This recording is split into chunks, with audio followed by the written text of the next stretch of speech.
IUD ideal contraceptive method है female के लिए जो कि डिले करना चाहती है प्रेगनेंसी या स्पेस चाहती है चाइल्ड के बीच में।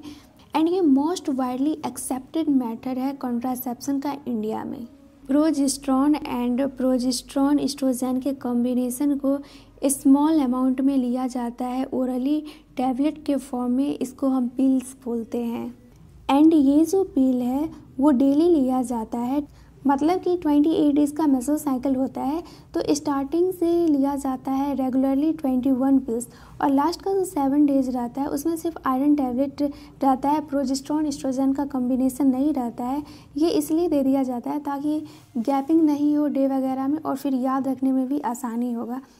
यहाँ पर जो दिया गया है after a gap of 7 days during which maturation occur, तो इसका मतलब ये है कि उस गैप में जो आयरन टैबलेट दिया गया था, अब इस 7 डेज़ के बाद अगर फिर भी फीमेल चाहती है बेबी के बीच में गैप तो फिर से इसको यही पैटर्न में रिपीट कर सकती है।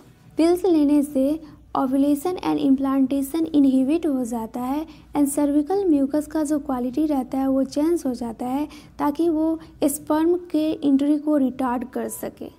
पिल्स बहुत ज़्यादा इफ़ेक्टिव होता है एंड इसका साइड इफ़ेक्ट भी बहुत कम होता है एंड इसे बहुत ज़्यादा यूज़ किया जाता है क्योंकि इसमें प्राइवेसी मेंटेन रहता है, इसलिए ये वेल एक्सेप्टेड है फीमेल के द्वारा। ये पिल्स स्टेरॉयडल है बट सहेली जो है ये नॉन स्टेरॉयडल है एंड इसे डेली नहीं वीक में लिया जाता है। CDRI central drug research institute Lucknow में था, वहीं पे इसका डिस्कवरी किया गया था साइंटिस्ट लोग के द्वारा एंड इसका साइड इफ़ेक्ट बहुत ज़्यादा कम रहता है एंड फेल्यूर होने का चांस भी बहुत कम रहता है। प्रोजेस्टेरॉन एलोन या फिर एस्ट्रोजन के कॉम्बिनेशन के साथ इसका यूज़ किया जाता है फीमेल में, इंजेक्शन या फिर इम्प्लांट कर दिया जाता है स्किन के अंदर। इसका जो एक्शन रहता है वो सिमिलर रहता है पिल्स के जैसा ही, बट इसका इफ़ेक्टिव पीरियड जो रहता है वो बहुत ज़्यादा लॉन्ग रहता है।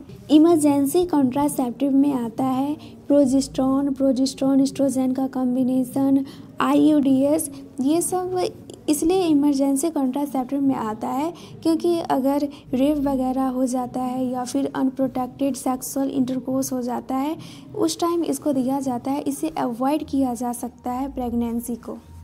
ये दिया गया है इम्प्लांट का फिगर। नेक्स्ट है सर्जिकल मेथड, इसको हम बोलते हैं स्टेरिलाइजेशन। ये टर्मिनल मेथड होता है, इसका रिवर्सिबिलिटी बहुत ही ज़्यादा पुअर होता है। मेल में वैस्कोटॉमी होता है, यहाँ पे होता है कि स्क्रोटम में कट लगाया जाता है एंड वासा रिफरेंस को निकाल के वहाँ पे कट कर दिया जाता है और फिर से उसको बांध दिया जाता है एंड जो सीमेन रहता है वो विदाउट स्पर्म का रहता है। ये फिगर दिया गया है ट्यूबकोटॉमी का। यहाँ पे जो होता है एब्डोमेन या वेगिना के द्वारा फैलोपियन ट्यूब को कट कर दिया जाता है एंड उसको बांध दिया जाता है अच्छे से। हम इसको याद रख सकते हैं ट्यूबकोटॉमी टेस्ट ट्यूब बेबी, मतलब कि ये फीमेल का बात हो रहा है तो यहाँ पे ट्यूबकोटॉमी होगा। एंड सर्जिकल मेथड जो है वो ब्लॉक कर देता है गैमेट के ट्रांसपोर्ट को। इस पैराग्राफ में सिंपल ये दिया है कि एक कॉन्डम को छोड़ के बाकी बात जितना भी कॉन्ट्रासेप्टिव मेथड आप यूज़ करते हो एक बार डॉक्टर से कंसल्ट कर लो और नेचुरल मेथड को भी छोड़ के, और डॉक्टर में जो रहना चाहिए वो क्वालिफाइड मेडिकल प्रोफेशनल रहना चाहिए। एंड कॉन्ट्रासेप्टिव में पिल वगैरह जो हो गया ये सब डेली लेने का चीज़ नहीं है क्योंकि ये सब अगेंस्ट है नेचुरल प्रोसेस का। वैसे तो इसका साइड इफ़ेक्ट बहुत कम बताया जाता है लेकिन इग्नोर भी पूरी तरह से नहीं कर सकते हैं। इसमें प्रॉब्लम हो जाता है जैसे नौसिया, वॉमिटिंग वगैरह होना, एब्डोमिनल पेन होना, ब्लीडिंग स्टार्ट होना, मेंस्ट्रुएशन साइकिल का इरेगुलर हो जाना, ब्रेस्ट कैंसर हो जाना,